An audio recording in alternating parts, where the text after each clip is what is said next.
Greetings and happy 2023. I'm Elder Goodson. I'm an emergency communications specialist for the North America Southeast area. We've never had better communications in my life than we have right now. Everybody has a smartphone and they're marvelous and they work really well. And I'm finding that even during and after a lot of disasters, a lot of the major cell phone companies come in with portable cell towers and stuff. And so people start wondering, well, what do we need amateur ham radio operators for? And that's a good question, especially with the advent of new systems like Elon Musk's Starlink system, which proved itself in the aftermath of Hurricane Ian down in Florida this year. A great thing to add in our bag of tricks. Well, I would just like to, by way of informing and educating, work to help you ask the right questions as to what would be worthwhile in your particular branch, ward, or stake. First of all, as I said, it's never been better. When things work, they work so well now with portable cell phones. And if you're anything like I was, I thought when these things first came out, well, I'll just keep it under the seat of my car in case I have an emergency. And of course, now we're glued to these things, and they do a lot more than just make phone calls. We use texting on them. And in fact, that's one of the ways we use them for emergency communications purposes is via group text messaging. So if there's any internet at all or any cell service, the chance of those little digital packets getting through to your priesthood or welfare leaders is probably a lot better than a voice call because they're just so much smaller. So we use an application called GroupMe. There's also WhatsApp. That's another one that's the most popular worldwide, by the way. But they both do essentially the same thing. Each one has a different flavor. There's a lot of these.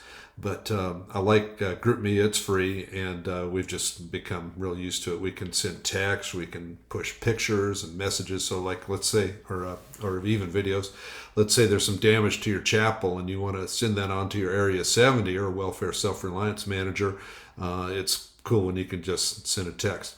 Now, of course, you could do that just directly, right? But there's a nice thing about having these groups set up. For example, let's say you're a mission president. You can have a group set up for each district and zone in your mission. And so if you needed to target one of those, you send one text message and instantly everybody's on the same page. For example, let's say you're in Missouri and you have a district in Joplin, Missouri, and you can just send one text out there and everybody knows about it. So it's pretty cool that way. Also frees you up to use the phone for voice calls while you have this texting going on in the background. And you can use it on your computer as well as on your smartphone. So that's kind of the thing that we like to talk about a lot because it's free and everybody has a phone and everybody can participate and it's so simple to do. One of the main things is learning how to silence it because if you don't learn how to silence and tame this thing, it'll drive you nuts. And that's, of course, just a matter of putting in the right settings on your phone. So that's a wonderful thing to have. But what if these things go offline?